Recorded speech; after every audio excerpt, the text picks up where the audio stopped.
Salut, c'est Zaba et commençons tout de suite. Piège dans la Grande Pyramide. Nous avons tous vu des films comme Indiana Jones où les tombes anciennes et les temples perdus sont truffés de pièges. Mais est-ce que les cultures anciennes plaçaient-elles vraiment des pièges mortels dans leurs tombes afin de piéger les pilleurs potentiels? Il s'agit peut-être d'une pratique bien plus courante qu'on le pensait. Pas plus tard qu'en 2016, des scientifiques ont examiné la grande pyramide de Gizeh à la recherche de traces d'un gigantesque piège. De ce que nous savons, la grande pyramide de Khéops a été construite pour servir de monument et de tombeau au roi Khéops et qui a régné entre 2589 et 2566 avant notre ère. Et depuis des siècles, la pyramide est décortiquée et passée au peigne fin par d'innombrables scientifiques. Nous savons que les Égyptiens se sont donné beaucoup de mal pour protéger le corps de Khéops et son trésor, et ce bien que le corps du pharaon n'ait jamais été définitivement localisé, ni dans la pyramide, ni ailleurs. Par exemple, les bâtisseurs ont creusé des rainures dans la petite pièce située à l'extérieur de la chambre où le corps du roi était censé être placé. Ces rainures permettaient de faire tomber facilement d'énormes plaques de granit, fermant ainsi l'accès à la chambre. Plusieurs blocs de granit étaient glissés dans les passages à l'aide de ce système afin de couper tout accès au sanctuaire intérieur. Et certains archéologues ont émis l'hypothèse que les Égyptiens avaient imaginé un mécanisme similaire pour créer un piège à écrasement. L'idée était que si un groupe de pilleurs de tombes astucieux parvenait à franchir les défenses extérieures, ils déclencheraient un piège. Un bloc de granit géant serait alors libéré au-dessus de leur tête et glisserait sur des rails pour les écraser ou leur bloquer le passage. Mais pour l'instant, les archéologues n'en ont pas de preuves définitives, mais ce n'est pas impossible. Quant à tous ces blocs de granit géants destinés à protéger la chambre du roi Khéops, ils n'ont pas fonctionné. Il s'agissait d'une véritable série de défenses complexes destinées à repousser les voleurs. Mais ces derniers se seraient montrés plus malins. Ils auraient franchi les blocs de granit et auraient volé la chambre du roi, ne laissant rien aux archéologues des milliers d'années plus tard. Ou du moins, c'est la meilleure théorie. Bataille navale dans le Colisée. Le Colisée romain était une merveille architecturale, et beaucoup pensent qu'il devait être l'une des 7 merveilles du monde antique. Il s'agit d'une construction impressionnante, un amphithéâtre massif construit entre 72 et 80 de notre ère. Il mesure 46 mètres de haut et près de 183 mètres de long. Et c'est de loin le plus grand amphithéâtre du monde, même aujourd'hui, bien que les stades de sport modernes soient bien plus grands. Le Colisée pouvait accueillir environ 50 000 personnes, et toutes sortes de spectacles s'y déroulaient, des combats de gladiateurs aux reconstitutions de batailles historiques. Mais le Colisée n'était pas seulement un grand édifice de pierre et de béton, c'était aussi une œuvre d'ingénierie de génie. L'arène comptait près de 36 trappes utilisées pour les effets spéciaux des spectacles. Il y avait des passages souterrains et des cages qui pouvaient contenir des animaux sauvages ou des gladiateurs en colère. Ce fut également l'un des premiers grands projets financés par le gouvernement. Les empereurs payaient de leur poche pour organiser les événements dans le Colisée et l'entrée était gratuite pour tous les citoyens romains qui voulaient assister au spectacle. Et les jours de grande chaleur, le Colisée était équipé d'un auvent spécial pour empêcher les spectateurs de souffrir d'un coup de soleil. Mais l'exploit le plus impressionnant concernant le Colisée est de loin celui qui a consisté à le remplir d'eau et à simuler une bataille navale. Cet événement, qui s'est déroulé en 86 de notre ère, a été un spectacle extraordinaire, mais un véritable cauchemar pour les organisateurs. Les ingénieurs ont dû trouver un moyen de remplir d'eau la plus grande partie du Colisée sans qu'il n'y ait de fuite. Ils ont dû faire entrer des vaisseaux dans l'arène, puis s'occuper du public. Et nous ne savons toujours pas exactement comment les Romains ont réussi un tel exploit. Certains ont suggéré qu'une tempête de pluie avait contribué à inonder le Colisée, mais que la plupart des combattants de la bataille simulée étaient morts noyés. Si ce n'est pas le cas, les experts ne savent pas vraiment comment les ingénieurs romains ont réussi à faire cela. Armure en papier. Selon certains documents chinois anciens, les armures de papier étaient autrefois extrêmement populaires. En fait, certains soldats fortunés de la Chine ancienne préféraient même porter une armure de papier plutôt qu'une armure de fer ou d'acier. Mais se pourrait-il vraiment que des feuilles de papier offrent une meilleure protection que de lourdes couches de métal? L'art de la fabrication du papier en lui-même est apparu en Chine il y a environ 2000 ans à l'époque des Han orientaux. L'identité de l'inventeur du papier a fait l'objet de nombreux débats, mais l'un des principaux candidats est un eunuque du nom de Kailun. Il existe certes des exemples plus anciens de papier primitif, mais nos feuilles de papier modernes remontent à Kailun. Il s'agit d'une invention majeure, d'autant plus que les cultures chinoises écrivaient sur du bambou ou sur du bois des millénaires avant l'invention du papier. Et au fil des siècles, les soldats chinois se sont protégés de diverses manières créatives. Et avant l'époque des soldats lourdement vêtus d'acier, les guerriers se couvraient d'écailles de tortue, de pierre, de cuir d'animal ou même de bronze. L'acier est ensuite devenu l'armure de prédilection, fabriquée en petites pièces superposées comme les écailles d'un poisson. Mais certains documents mentionnent également l'utilisation d'armures de soie et de papier. Et bien que peu pratique, l'armure de papier pouvait avoir été une avancée technologique très intelligente. L'armure de papier est mentionnée dans des documents datant de la dynastie Tang entre 618 et 907 après Jésus-Christ. Un homme du nom de Shang Xuiding a inventé une armure de papier pour que les civils puissent se protéger pendant les périodes de conflit. Et un certain gouverneur, Edong, aurait même utilisé ce même modèle pour équiper près de 1000 soldats civils d'armure en papier. Et ces armures étaient fabriquées à partir de feuilles pliées mélangées à de la soie et du tissu. Et selon les descriptions de la dynastie Qing, le papier coréen était le meilleur en raison de sa résistance. Le papier était apparemment plié et cousu dans des pochettes de coton. Ensuite, toutes les pièces individuelles étaient cousues sur un support en coton. Et apparemment, cette armure était très efficace contre les flèches et les balles de mousquet, mais le papier avait du mal à arrêter les balles de fusil. Et au cas où vous auriez un doute sur le génie des anciens inventeurs chinois, un épisode de l'émission américaine Mythbusters a confirmé que l'armure de papier fonctionnait bel et bien. Mythbusters ont prouvé par des tests que face aux épées et aux flèches, les armures en papier étaient aussi protectrices que les armures en acier, si ce n'est plus. Purification de l'eau. Dans l'ancienne cité de Tikal, située dans l'épaisse forêt tropicale du Guatemala, des scientifiques ont récemment découvert un centre de traitement de l'eau. Construit il y a plus de 2000 ans par d'astucieux ingénieurs mayas, il s'agit du plus ancien système de ce type connu dans l'hémisphère occidental. Et pour avoir une meilleure idée de l'avancée de cette invention, nous utilisons aujourd'hui même des centres de traitement pour avoir de l'eau potable à disposition. Sans système de purification d'eau, une simple gorgée d'eau du robinet pourrait nous rendre mortellement malades. Les Mayas ont compris comment utiliser leur propre système de filtration avec un minéral nettoyant bien avant que le premier système d'égout ne soit développé en Europe. Le système de Tikal filtrait les organismes nuisibles et empêchait les habitants de boire des pathogènes et des bactéries. À son apogée, Tikal abritait environ 60 000 personnes.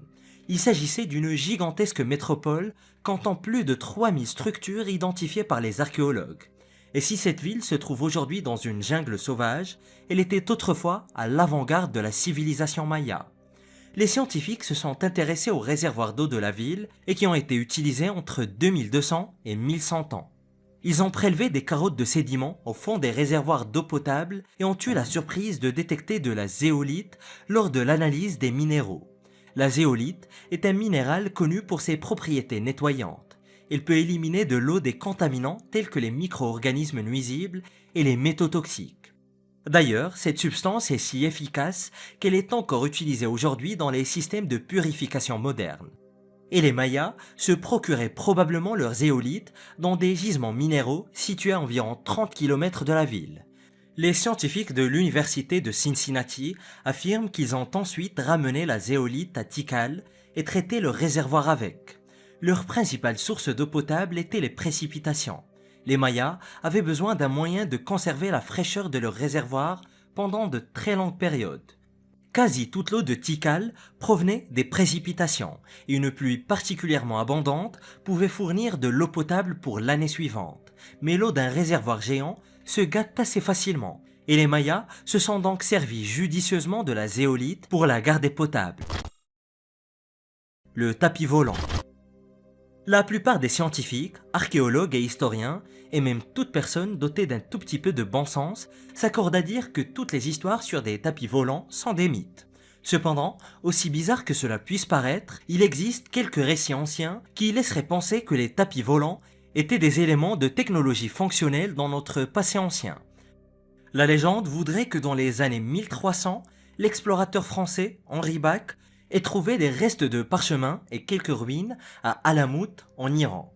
L'endroit est d'ailleurs célèbre pour avoir été le fort de la très célèbre et véritable secte des assassins et qui disposait d'une bibliothèque légendaire réputée pour avoir été l'un des plus grands dépôts de savoir de l'humanité. Et ce n'est pas la seule preuve. Apparemment, un ancien érudit juif du nom d'Isaac Ben Sherira aurait documenté un dispositif de tapis volant. Le parchemin décrirait l'appareil comme fonctionnant grâce à des propriétés magnétiques spéciales et à une teinture secrète infusée d'un minéral à base de terres rares.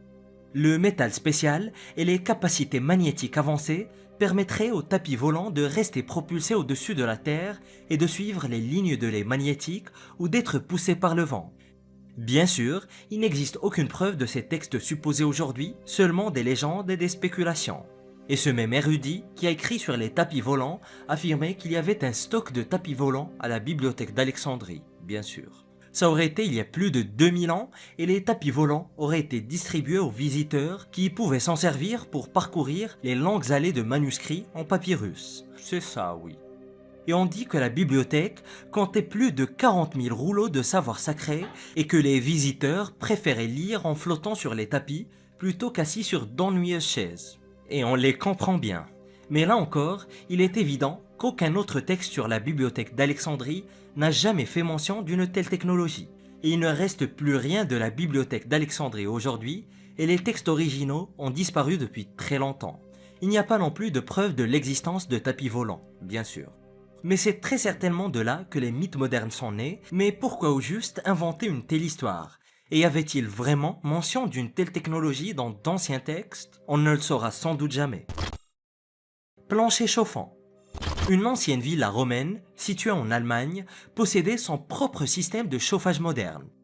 Elle a été construite dans la ville de Cambodonum sur les vestiges d'une colonie celte. Et l'empereur romain Nero Claudius Drusus Germanicus a conquis et détruit la colonie celtique originale en 15 avant Jésus-Christ. Et aujourd'hui, les fondations de Cambodonum sont enfouies sous Kempten, une ville moderne de Bavière. Et on pense qu'il s'agit de la deuxième ville la plus ancienne d'Allemagne, même si elle est tombée en disgrâce vers 120 de notre ère. Mais quoi qu'il en soit, elle a connu au moins une centaine d'années de prospérité, et les archéologues ont identifié des résidences romaines d'élite, des temples publics, des bains luxueux, et bien sûr des places publiques et des forums. Et la découverte la plus récente porte le luxe à un tout autre niveau. Dans les ruines d'une villa romaine disparue se trouvaient des murs ornés de fresques, un bain thermal semblable à un jacuzzi et un système très sophistiqué de chauffage par le sol. Et le système utilisé pour chauffer le bain était le même que celui utilisé pour chauffer le sol. Il s'agissait d'un système d'hypocauste, une technologie thermique de pointe à l'époque.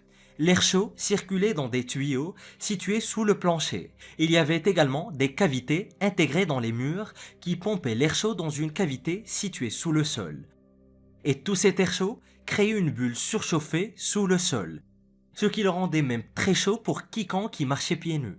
Le même système était utilisé pour chauffer les bains, qu'ils soient publics ou privés, et c'est très loin d'être un cas unique. Les systèmes d'hypocauste aussi sophistiqués étaient très répandus dans tout l'Empire romain, et on en a même trouvé des versions très primitives en Corée, datant d'il y a 7000 ans. Les Romains ont perfectionné le système, et en 1400, le chauffage par le sol faisait fureur dans tout l'Empire ottoman. Pont romain de Cordoue.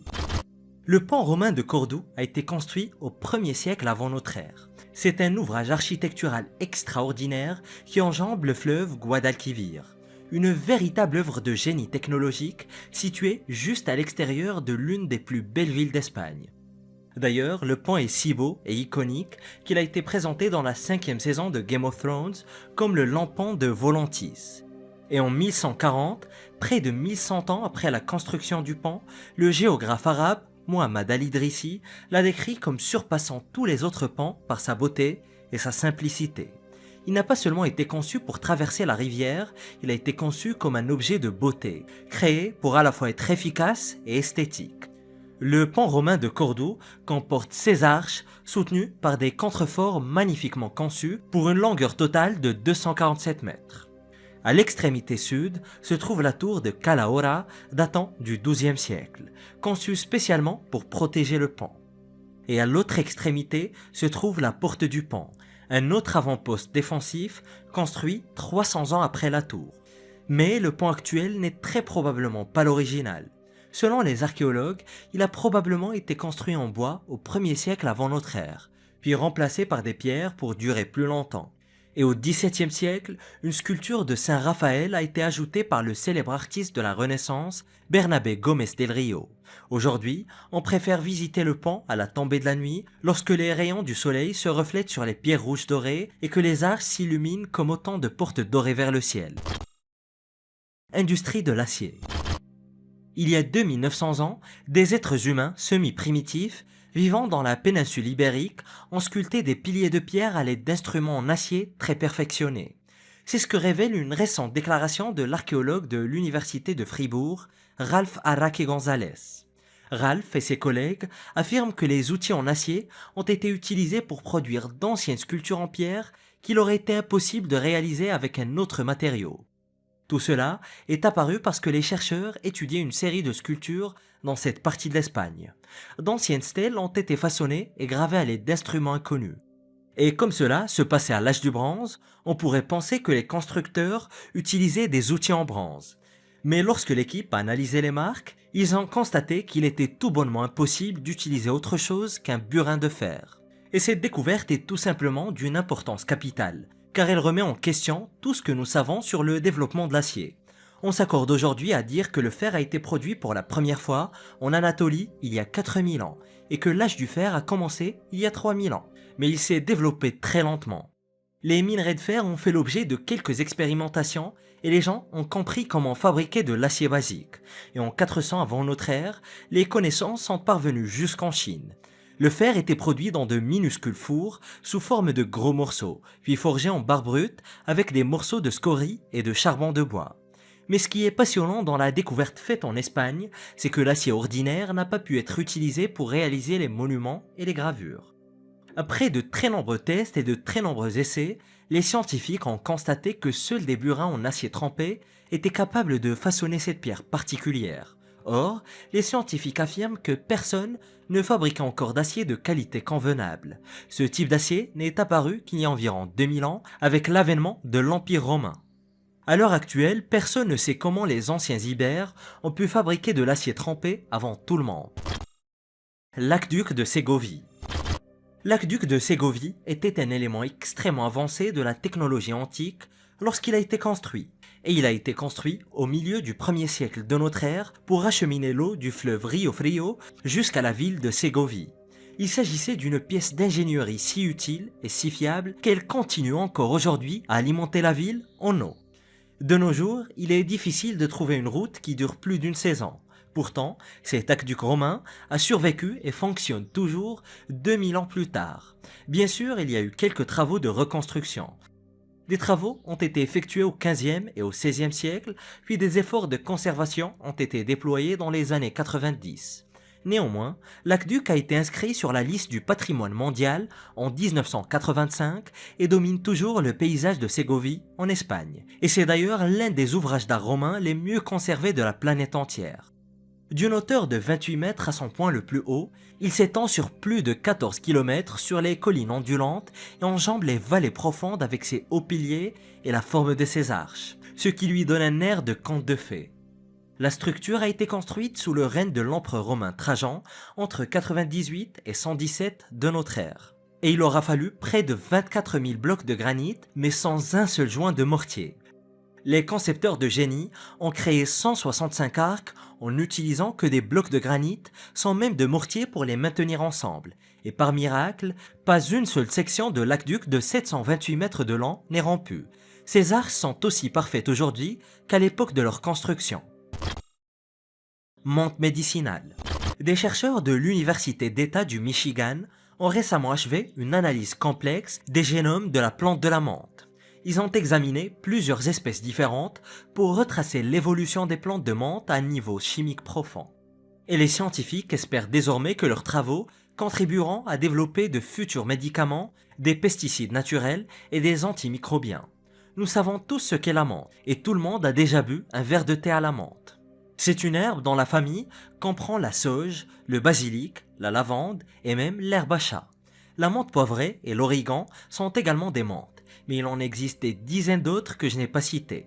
Et traditionnellement, la menthe a été utilisée dans l'Antiquité pour aromatiser les aliments et les boissons, pour fabriquer des parfums, pour se nettoyer et même dans des élixirs de santé.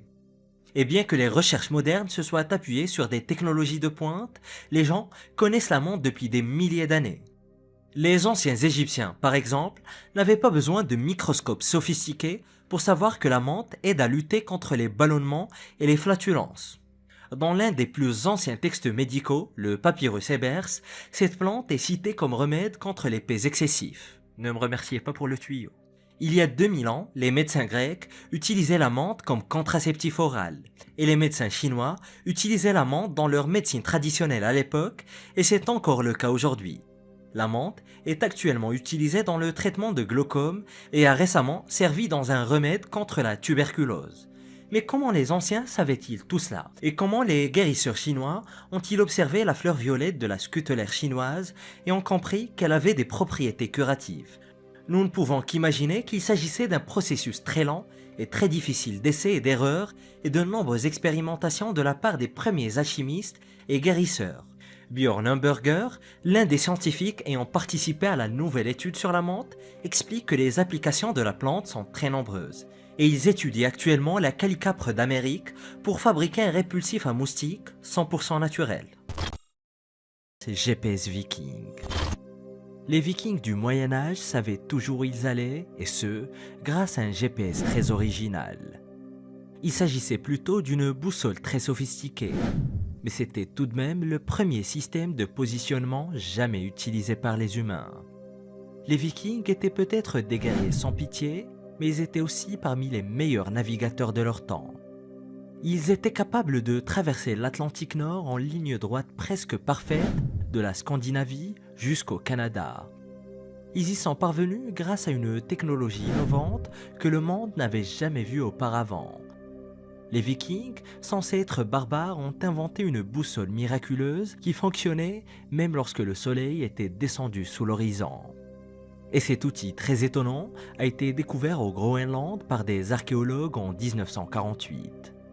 Et l'appareil a depuis été appelé le disque Unartok. Il s'agissait d'un outil de navigation utilisé par les Vikings il y a 1000 ans pour aller de la Norvège au Groenland. Un voyage de 2500 km. Les chercheurs pensent que bien que le petit disque en bois ait pu fonctionner seul, il était très probablement associé à d'autres outils, tels que des cristaux et une plaque de bois plate. Et à l'époque, il était quasi impossible de naviguer lorsque le soleil était couché, ou même par temps nuageux, car il est tout simplement impossible de suivre le soleil s'il n'est pas dans le ciel. Pour résoudre ce problème, les Vikings utilisaient des pierres de soleil en cristal, qui sont des pierres naturelles en calcite. En vérité, nous n'en sommes pas vraiment sûrs, car nous n'en avons connaissance que par plusieurs sources écrites en Islande datant du XIIIe et du XIVe siècle.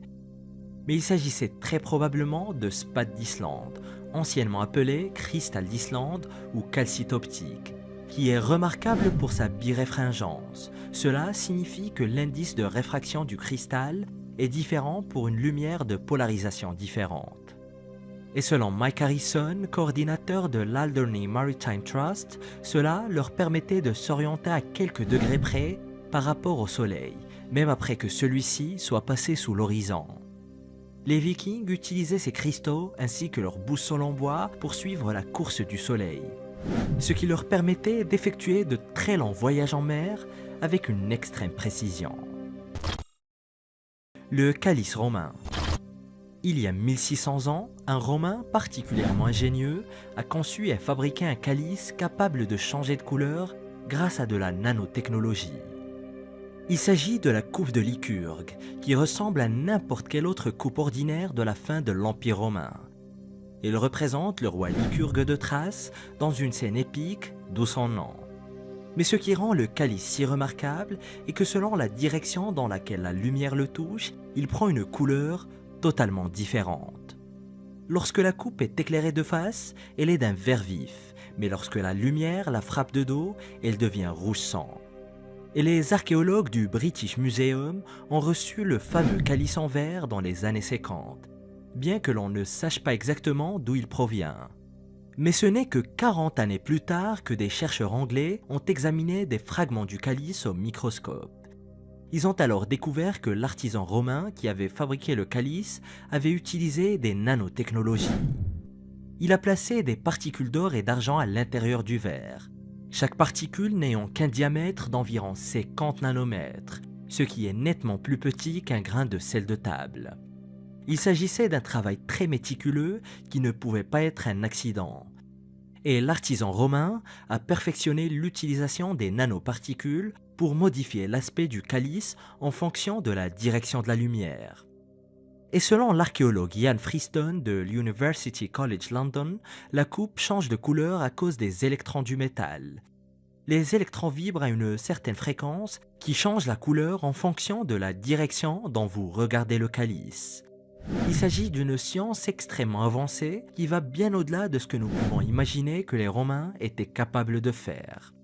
Et c'est aussi le seul exemple qui nous est parvenu de l'utilisation d'une telle technologie par les Romains. Le mystère de l'aluminium.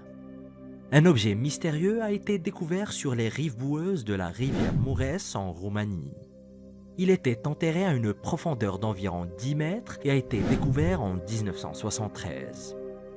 Mais ce qui a rendu la découverte si choquante est que le morceau de métal, une forme d'aluminium, a été estimé environ 250 000 ans. Cela signifiait qu'il existait avant que l'humanité ne commence à travailler le métal, bien avant que nous quittions le confort de nos grottes. Et logiquement, l'objet très mystérieux est la source de nombreuses controverses. Les archéologues disent qu'il s'agit d'un métal extrêmement léger qui a probablement été fabriqué par l'homme. Il est composé à 90% d'aluminium et certains experts pensent qu'il pourrait provenir d'une sorte de civilisation avancée. Et en raison de la profondeur à laquelle il a été trouvé dans la boue, il est tout simplement impossible que quelqu'un ait pu perdre l'objet. Il a été daté par les autorités roumaines comme ayant 250 000 ans. Les premiers résultats seront ensuite confirmés par un laboratoire de Lausanne en Suisse. Mais d'autres experts qui ont effectué des tests ultérieurs ont déclaré que les dates étaient bien différentes, allant de 400 à 80 000 ans.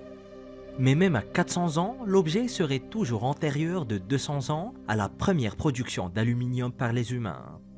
De nombreuses théories existent sur l'objet, de l'habituel ovni à ceux qui avancent qu'il pourrait s'agir d'un sous-produit de technologie humaine d'il y a un quart de million d'années.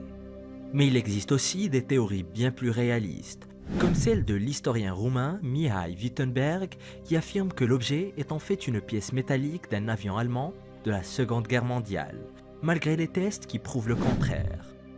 Mais les experts restent tout de même perplexes et personne ne sait avec certitude d'où il vient. Et aujourd'hui, le mystérieux objet métallique est exposé dans un musée d'histoire à Cluj-Napoca en Roumanie. Et les conservateurs du musée affirment toujours que son origine est inconnue. Le Colisée. Les Romains sont à l'origine d'un très grand nombre d'inventions fantastiques et de technologies de pointe. Ils étaient capables de tailler la pierre avec la même précision que les tailleurs de pierre modernes. Ils creusaient des merveilles souterraines complexes et étaient même les pionniers de la nanotechnologie, comme le prouve la coupe de Lycurgue. Cependant, l'une des réalisations techniques les plus impressionnantes de la Rome antique était le Colisée. Et à ce jour, le Colisée est le plus grand amphithéâtre jamais construit, et pourtant, il a presque 2000 ans. Les chercheurs n'arrivent toujours pas à comprendre comment la structure a pu être achevée et que les Romains se soient lancés dans une tâche apparemment aussi ardue. L'idée du Colisée romain est née sous le règne de l'empereur Vespasien en l'an 70 de notre ère. Il a fallu environ 2 ans de planification avant que la construction ne commence en 72 après Jésus-Christ. Malheureusement, il n'existe aucune trace de l'architecte en chef à l'origine de la conception et nous ignorons les détails de ce qui s'est passé pendant la construction. Tout ce que nous savons, c'est qu'il a été achevé en l'an 80 sous l'empereur Titus, l'héritier de Vespasien. Mais pourquoi les Romains ont-ils construit le Colisée en premier lieu ? Les historiens pensent qu'il a été créé pour apaiser une population très en colère. Le peuple de Rome était en colère après le règne de l'empereur Néron, qui était sans doute le pire dirigeant romain de l'histoire. Pour montrer qu'il n'était pas aussi cruel et mauvais que Néron, l'empereur Vespasien voulait faire quelque chose qui soulignerait la gloire et la force de Rome. Il espérait également que le grand public serait distrait et diverti par les effusions de sang dans le Colisée. Le Colisée nécessitait environ 1 million de mètres cubes de pierre extraites de la carrière située près de l'actuel Tivoli. Des quantités similaires de briques, de béton romain et de roches volcaniques ont également été nécessaires pour sa construction. Mais c'est le béton romain qui a permis à la structure d'être aussi solide. Et pour finir, le magnifique amphithéâtre, 300 tonnes de pinces en fer ont été utilisées pour maintenir le tout solidement en place. Fer extraterrestre. Le pharaon Toutankhamon est né vers l'an 1341 avant Jésus-Christ.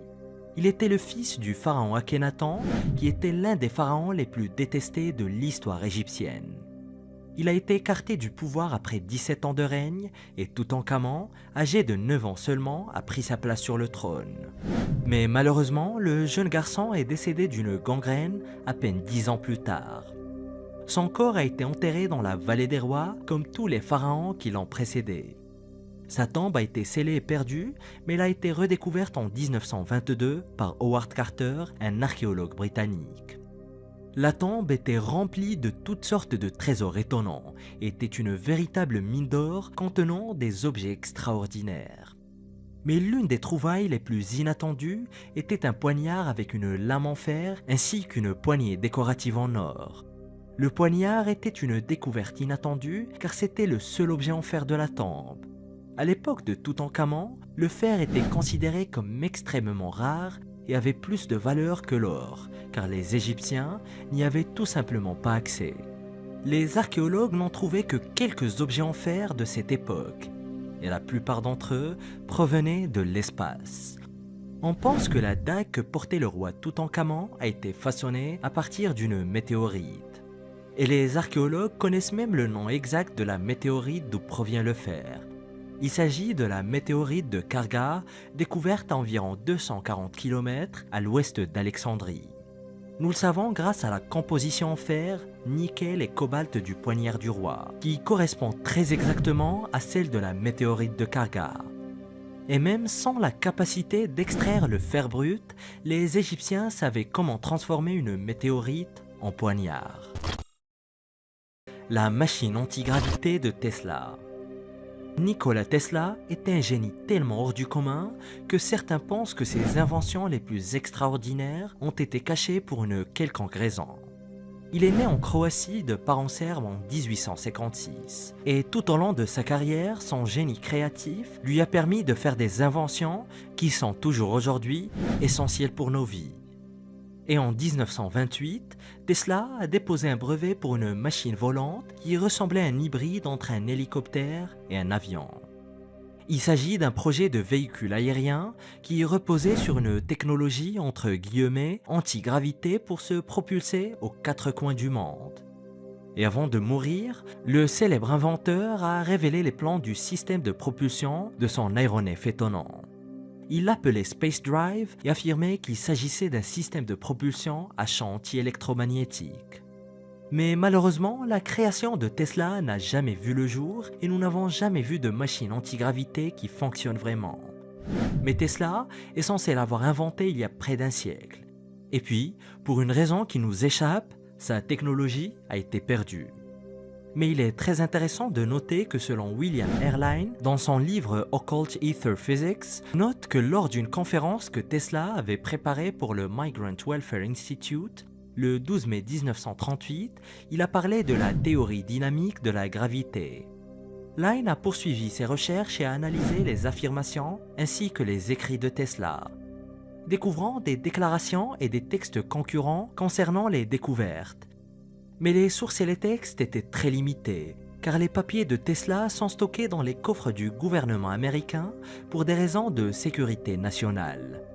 et lorsque Line a spécifiquement demandé ces documents au Centre de recherche sur la sécurité nationale, aujourd'hui le Centre de recherche Robert J. Oppenheimer, en 1979, l'accès lui a été refusé car les documents étaient toujours classifiés.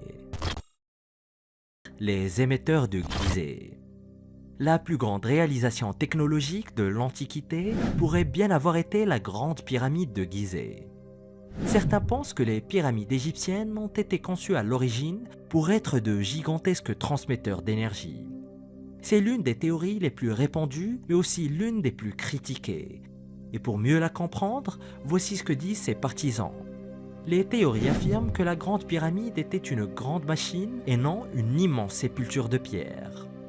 Et dans le passé, cette structure aurait été capable de capter ainsi que de transmettre de l'énergie, peut-être sous forme d'ondes électromagnétiques, selon la même théorie. Et tandis qu'il existe énormément d'études prouvant les propriétés uniques des pyramides, la première preuve a été apportée en 1859 lorsqu'un certain Werner von Siemens, qui a fondé la Société allemande d'électricité, a escaladé la grande pyramide. Et lorsqu'il a atteint le sommet, il a levé son poing en l'air en signe de triomphe et a reçu un léger choc électrique. Siemens aurait alors improvisé une bouteille de Leyde en enroulant du papier mouillé autour d'une bouteille de vin à goulot métallique et l'a portée au sommet de la grande pyramide en la tenant au-dessus de sa tête.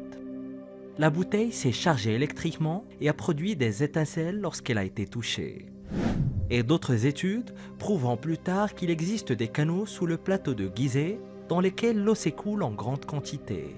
Et cela signifie que le flux d'eau qui passe par ces cavités souterraines est capable de produire un courant électrique connu sous le nom de physioélectricité. Mais le problème est que personne n'a jamais trouvé de preuves archéologiques de la connaissance de l'électricité ou de son utilisation technologique par les Égyptiens. Et pour autant que les historiens le sachent, les Égyptiens n'ont jamais eu d'électricité ou d'énergie. Et ces phénomènes ne sont jusqu'ici qu'une coïncidence bizarre. Mais pour certains, tout cela a été fait exprès par les Égyptiens. Mais dans quel but? Les opinions varient. Le laptop grec. Douris était un très célèbre peintre à Athènes entre 500 et 460 avant Jésus-Christ.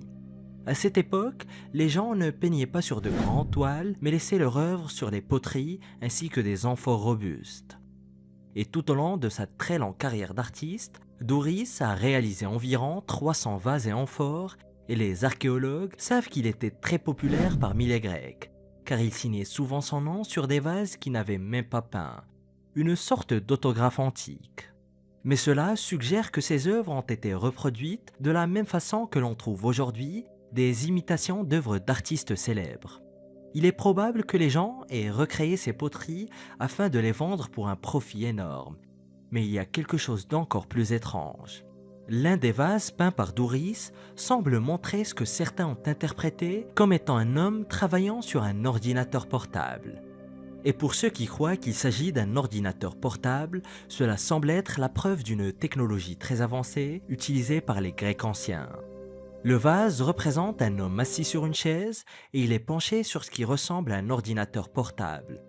En tout cas pour les observateurs modernes qui savent ce qu'est un ordinateur portable. Il a même une sorte de stylet dans une main. Certains vont même jusqu'à dire que c'est une preuve de voyage temporel ou d'ordinateur grec ancien. Cependant, l'archéologue Janet Grossman affirme que tout cela n'est qu'une théorie absurde. Pour elle, l'objet n'est clairement pas un ordinateur portable, mais une tablette de cire utilisée dans la Grèce antique. Et c'est un argument plus que convaincant qui explique aussi le stylet. Mais malgré tout ceci, certains persistent à dire qu'il est difficile d'expliquer le possible port USB que l'on voit sur le côté de la soi-disant tablette de cire. Mais c'est un argument pour le moins tiré par les cheveux. Le travail de pierre de Pumapunku. L'un des endroits les plus incroyables de toute la Bolivie est le complexe de ruines et de temples de Pumapunku. Il est situé près de la ville de Tiwanaku et son origine est considérée comme un véritable mystère. On pense que le complexe a été construit à l'apogée de l'empire Tiwanaku qui a prospéré entre 300 et 1000 après Jésus-Christ. Il s'agissait d'ailleurs de l'une des civilisations les plus puissantes d'Amérique du Sud avant la montée de l'Empire Inca et l'arrivée des Espagnols. La chose la plus fascinante que l'on peut trouver à Pumapunku est son travail de la pierre. Les bâtiments ont été construits en utilisant des technologies très avancées qui n'ont été vues nulle part ailleurs en Bolivie ou au Pérou. Des blocs mégalithiques pesant chacun plusieurs tonnes ont été empilés avec une telle précision qu'ils s'emboîtent encore comme des pièces de puzzle. Ces immenses pierres sont si parfaitement assemblées qu'il est impossible de glisser ne serait-ce qu'une lame de rasoir entre elles. Et ces blocs ont été découpés avec une précision digne d'une machine. Ils sont même allés jusqu'à percer des trous, comme s'ils avaient accès à des outils électriques. Et pourtant, il s'agissait d'une civilisation qui n'avait même pas encore découvert l'écriture, et pourtant, leur travail de la pierre peut difficilement être recréé aujourd'hui. Boîte de pierre géante.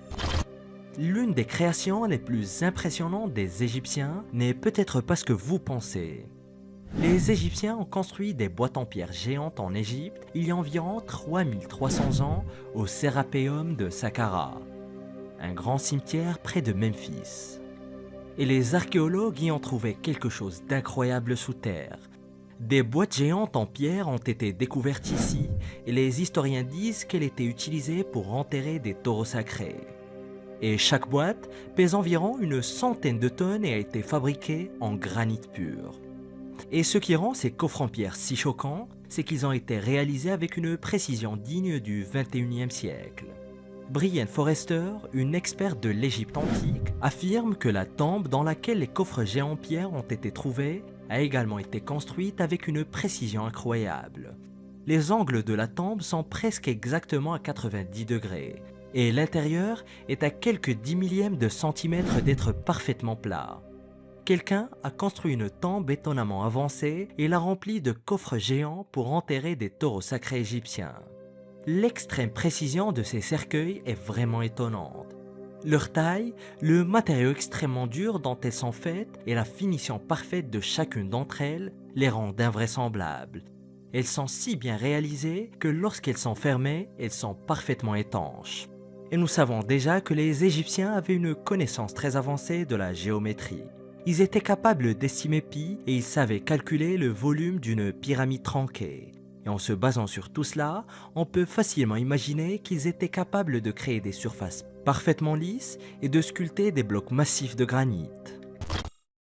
Le maître de la foudre. Le 11 juillet 1934, Nikola Tesla décrit dans un article du New York Times pour la première fois une nouvelle invention, une arme à énergie dirigée utilisant un accélérateur de particules capable de tuer et de détruire à des kilomètres de distance. Tesla nomme son invention révolutionnaire la téléforce. Mais la presse de l'époque décide de l'appeler rayon de la mort ou rayon mortel Tesla. Nikola Tesla déclare que son invention peut faire tomber une flotte de 10 000 avions ennemis à une distance de 200 miles de la frontière d'un pays qui se défend en les faisant s'écraser sur leur piste. Pour lui, c'était le système de défense ultime qui mettrait fin à toutes les guerres. Tesla raconte même au New York Times que son rêve est de bâtir une clôture énergétique nationale qui détruira quiconque tentera de la traverser. Néanmoins, Nikola Tesla n'est jamais rentré dans les détails techniques de son invention. En tout cas, il n'en a jamais eu l'occasion, puisque suite à son annonce, Tesla s'est heurté à un problème de financement. Aucun gouvernement ne voulait prendre part dans le projet, mais 3 ans plus tard, il annoncera fièrement à l'ambassade de Yougoslavie non seulement que son invention est possible, mais qu'il a déjà mis au point un prototype parfaitement fonctionnel. Un coup de théâtre qui va mettre le monde entier en haleine. Mais hélas, il n'aura jamais l'occasion de le faire, puisque quelques semaines plus tard seulement, il sera violemment heurté par une voiture alors qu'il traversait une rue. Un accident qui le laisse lourdement handicapé avant qu'il ne succombe le 7 janvier 1943. Mais ce qui est encore plus bizarre est qu'après sa mort, l'armée américaine a envoyé rapidement une équipe dans la chambre de l'hôtel new-yorker qu'il occupait depuis des années. La version officielle est que le gouvernement américain craignait que ses inventions ne tombent entre de mauvaises mains. La version officieuse est qu'ils ont méticuleusement pillé tous les documents de Nikola Tesla. Pour certains, l'invention du rayon de la mort était tout simplement impossible,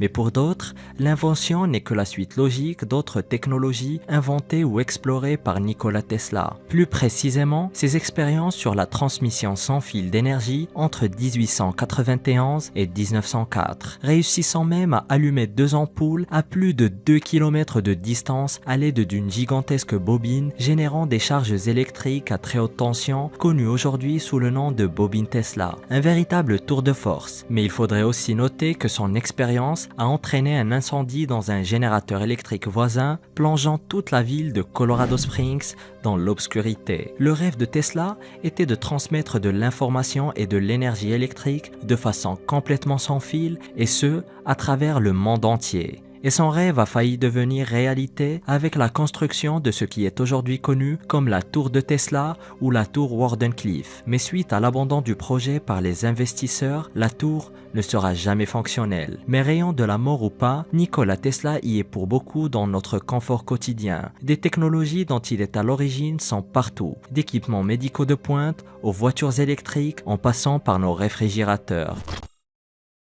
Le rayon de la mort d'Archimède. Comme quoi, un rayon de la mort peut en cacher un autre. Archimède est tout simplement considéré comme le plus grand mathématicien de l'Antiquité. Mais outre ses inventions qui font toujours partie de nos vies, comme l'odomètre ou compteur kilométrique, ou même le système de poulies, il a aussi inventé plusieurs armes, notamment pour protéger sa ville, Syracuse en Sicile, qui faisait à l'époque partie de la Grande Grèce contre les attaques romaines, parmi lesquelles la célèbre griffe d'Archimède, qui était une sorte de grue qui faisait basculer les navires assaillants et a fait beaucoup de dégâts à la flotte de Marcus Claudius Marcellus. Mais Archimède avait aussi inventé une autre arme militaire, cette fois beaucoup moins connue, le rayon de la mort ou bien les miroirs de la mort d'Archimède. Une invention décrite comme une série de miroirs ou bien de bronze poli qui étaient arrangés de façon à refléter la lumière du soleil en un faisceau très concentré qui était alors dirigé vers les voiles de navires romains pour les enflammer. Mais les rapports faisant mention de cette invention légendaire par des livres d'histoire restent très élusifs, contrairement à la griffe d'Archimède. En plus, l'invention n'a jamais été réutilisée dans une autre bataille depuis, ce qui pose plusieurs questions sur son efficacité réelle. Mais 22 siècles plus tard, plusieurs tentatives de recréer l'invention ont été menées. La plus importante est certainement celle menée par des étudiants du MIT en 2005, en s'aidant de 127 petits miroirs carrés disposés suivant un arc concave. Et après 10 minutes d'exposition aux rayons concentrés, le navire sujet au test a pris feu. Mais cela ne prouvant rien l'efficacité de l'invention. Même si le principe est bon, les technologies de l'époque étaient très limitées et le miroir argentique tel qu'on le connaît aujourd'hui n'était pas encore inventé. Ensuite, l'expérience a été menée depuis le toit d'un bâtiment et le bateau était sur la terre ferme. Et rien que le tangage causé par l'eau pourrait peut-être donner un résultat complètement différent. D'autres expériences du même type ont été menées par des ingénieurs grecs en 1973 et ensuite les missions Mythbusters de la Discovery Channel en 2006. Et toutes sont arrivées à des conclusions similaires. L'idée est en principe fonctionnelle, mais les technologies de l'époque la rendaient très certainement inopérationnelle. Surtout que les navires romains n'allaient pas rester là à attendre que les rayons mettent feu à leurs embarcations. Congélateur du désert. Les réfrigérateurs ne sont une commodité moderne que depuis moins d'un siècle. Mais si je vous disais qu'il y a déjà 2500 ans, en plein dans les régions désertiques perses, des gens profitaient déjà de glaces bien fraîches. Et c'est grâce à cette merveille d'ingéniosité appelée yakchal. Les structures massives en forme de dôme à degrés servaient à refroidir des denrées alimentaires grâce à l'évaporation de l'eau. Les structures ont même été bâties en utilisant un mortier très spécial appelé sarouche, composé de sable, d'argile, de blanc d'œuf, de chaux et de poils de chèvre et de cendre dans des proportions spécifiques et qui étaient résistants au transfert de chaleur. Les Iraniens pensaient aussi que ce mélange était totalement imperméable. Ces structures, partiellement enterrées sous terre, étaient remplies par de la neige et de la glace ramenée des montagnes environnantes et la chambre intérieure était souvent reliée à un kanat, une sorte d'aqueduc souterrain. Et certaines nuits d'hiver, il faisait tellement froid à l'intérieur des yakhchals que l'eau du kanat et la glace qui a fondu durant la journée regelait pendant la nuit et étaient réutilisées afin de conserver les aliments. À l'époque, surtout durant la période achéménide, on y stockait les ingrédients pour fabriquer des desserts froids qui étaient destinés à la cour royale. Des desserts fabriqués à base de sirop concentré que l'on versait au-dessus d'un plat de glace pilée mélangé à du safran, du jus de raisin et de l'eau de rose, de l'amidon et d'autres fruits et épices. Cette douceur va même se démocratiser plus tard et existe toujours en Iran où on l'appelle faloudé. Ces structures sont tellement efficaces qu'elles seront utilisées pour plus de 2 millénaires et plusieurs d'entre elles sont toujours debout en Iran. D'ailleurs, il n'y a pas si longtemps de ça, les gens pouvaient acheter des glaces provenant des yakhchals dans les bazars pour se rafraîchir après avoir fait leurs courses.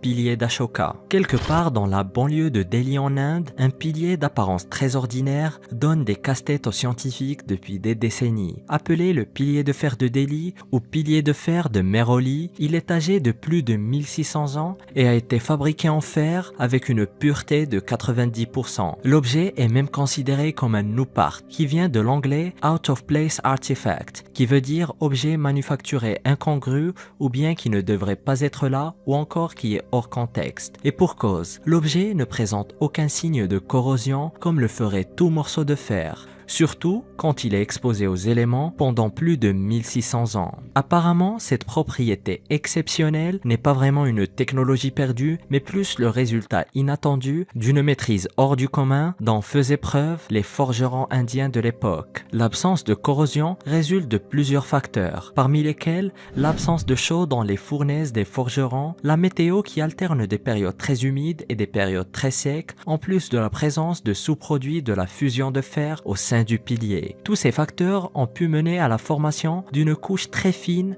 mesurant 0,05 mm pour être précis, de ce qui est appelé de la misaouite, un composé de fer, d'oxygène et d'hydrogène uniforme, qui a permis de protéger ce pilier des affres du temps. Le mystère a pris plusieurs années pour qu'il soit enfin élucidé, et même aujourd'hui, atteindre un tel niveau de qualité pour la fabrication du fer requiert du matériel de pointe qui n'était pas accessible à l'époque. Le pilier a même survécu un tir de boulet de canon et la volonté d'un empereur perse qui a ordonné de le détruire. Verre souple romain. Imaginez du verre qui ne casse pas, ça nous rendrait la vie bien plus facile. Et apparemment, il aurait été inventé à l'époque romaine, le vitrum flexile. Il est admis que le verre a été inventé par les Phéniciens, et au cours des millénaires, les verriers ont perfectionné leurs compétences, améliorant les techniques utilisées pour produire cette substance ainsi que le verre lui-même. Et c'est dans l'Empire romain que le verre est devenu un produit courant. Mais des verres de luxe spéciaux ont également été créés, et l'un des types de verres les plus fascinants est sans doute le verre dit souple. L'invention perdue légendaire daterait du règne de l'empereur romain Tibère César et deux sources écrites principales attestent de son existence. L'une d'entre elles est l'histoire naturelle de Pline l'Ancien, tandis que l'autre est le Satyricon, communément attribué au courtisan romain Petronius. Alors que l'œuvre de Pline est de nature encyclopédique, celle de Petronius est plus un morceau de satire. Le récit de Pline raconte aussi comment Tibère César a réagi à l'invention, c'est-à-dire l'interdisant formellement pour éviter que la valeur des métaux précieux, c'est-à-dire l'or, l'argent et le cuivre, ne soit dépréciée par ce nouveau matériau. Mais Pline lui-même exprime ses doutes quant à la véracité de l'histoire, puisqu'il écrit « Cette histoire a cependant été pendant longtemps plus largement diffusée que bien authentifiée. » Par contre, Petronius, dans son Satyricon, raconte que l'inventeur du verre souple a obtenu une audience avec l'empereur romain pour une démonstration. Et après avoir présenté à l'empereur une coupe en verre qui lui a paru tout à fait normale, l'artisan la jette au sol de toutes ses forces devant l'empereur choqué par ce qui s'était passé. Mais l'homme ramasse traça clairement la coupe du sol, montrant à l'empereur qu'elle était seulement cabossée. Le verrier prit alors un petit marteau pour battre le verre qui retrouva sa forme initiale. Le verrier était alors convaincu d'avoir impressionné l'empereur. Mais après s'être assuré que personne d'autre ne possédait le savoir, l'empereur décide de décapiter l'homme et de brûler son atelier. Aujourd'hui, les scientifiques considèrent le verre souple de la même manière qu'elle l'avait été par Pline, c'est-à-dire avec beaucoup de doutes. Néanmoins, ils ont quand même tenté de déterminer de quoi il serait fait s'il avait vraiment existé. Et la meilleure théorie est que le verrier romain avait en quelque sorte accès à de l'acide borique ou du borax, tous deux présents dans la nature. En ajoutant un petit pourcentage d'oxyde borique dans un mélange de verre, le résultat final serait quelque chose de relativement incassable. Mais cela n'explique en rien l'aspect flexible du verre. C'est le genre de mystère auquel nous ne trouverons certainement jamais d'explication. Solide comme un roc. Les Égyptiens sont certainement la civilisation qui a le mieux maîtrisé le travail de la pierre, à tel point que leurs exploits sont toujours hors de la portée de notre science actuelle. Les Égyptiens ont découpé, sculpté et modelé des roches très dures comme le granit, le basalte, la quartzite et la diorite. Ces minéraux sont tellement durs qu'ils posent des problèmes à nos outils modernes. Mais alors, comment ont-ils fait pour créer tant de choses avec des matériaux si résistants? Par exemple, l'obélisque inachevé, un obélisque dont la taille a été abandonnée et qui repose toujours dans le massif rocheux dans lequel les Égyptiens ont commencé à le découper. La roche dont il est fait dispose d'une dureté qui varie entre 6 et 7 sur l'échelle de Mohs. L'échelle de Mohs permet de mesurer la dureté des minéraux. Par exemple, un angle humain a une dureté de 2,2, tandis que l'élément le plus dur que l'on connaisse, le diamant, est un 10. Les historiens pensaient que les Égyptiens avaient utilisé de la dolérite afin de découper l'obélisque, mais il dispose de la même dureté que le granit, ce qui écarte donc cette hypothèse. Plusieurs historiens pensent aussi que les Égyptiens utilisaient des outils en bronze, alors que la dureté du bronze ne dépasse pas les 3,5. Et même si les chercheurs ont pu prouver qu'une scie en cuivre pouvait découper de la roche, en s'aidant de sable, la scie en cuivre s'usait très rapidement et ne pouvait être utilisée que sur des petites pierres. Mais cela n'explique en rien les blocs immenses qui étaient découpés et les formes très complexes obtenues par les sculpteurs égyptiens, surtout quand on sait que certains objets découverts datent même de l'Égypte pré-dynastique, entre 7000 et 5500 ans. Jusqu'ici, le mystère reste complet. Dur comme du béton romain. Le matériau de construction le plus utilisé au monde est le béton, mais le matériau en lui-même est très récent. Il n'a été inventé qu'au XVIIIe siècle et consiste en un mélange très simple et très précis de ciment, d'eau, de sable et de gravier, mais il s'avère que nos ancêtres avaient leur propre version de ce matériau et qui était bien sûr supérieure. Les Perses, les Égyptiens, les Assyriens et les Romains ont tous développé une forme ou une autre de ce qu'on pourrait considérer comme du béton, mais personne n'a perfectionné ce matériau autant que les Romains. La preuve est que les bâtiments construits avec leur béton tiennent toujours debout plus de 1500 ans après la chute de l'Empire romain d'Occident. C'est d'autant plus impressionnant quand on sait que même notre béton actuel peut montrer des signes de faiblesse après 50 années seulement s'il n'est pas proprement entretenu. D'ailleurs, ce béton romain est resté un mystère complet jusqu'en 2017 où des chercheurs sont enfin parvenus à partiellement résoudre son mystère. Et le secret était l'eau de mer qui a été utilisée pour dissoudre de la cendre volcanique à la base du ciment et du béton romain. Les éléments chimiques de la cendre volcanique sont alors dissous par un procédé appelé percolation, c'est-à-dire la pénétration très lente de l'eau de mer, permettant ainsi à des minéraux comme de la taubermorite ou la philippsite d'apparaître dans cet environnement hautement alcalin. Les cristaux de ces minéraux permettent alors de donner au béton une résistance hors du commun. En plus, ce béton ne craint donc pas l'eau de mer, puisqu'au contraire, elle ne fait que le renforcer. Et les chercheurs espèrent retrouver la recette exacte du béton romain afin de s'en inspirer et en créer une recette moderne exploitable, surtout que le processus qui permettait au béton romain de gagner sa résistance prenait beaucoup de temps, un temps que les scientifiques souhaitent réduire. Et à l'intérieur de cette mystérieuse grotte en Turquie, l'une des plus importantes découvertes archéologiques du siècle vient d'être faite. Découvre-la en cliquant sur cette vidéo.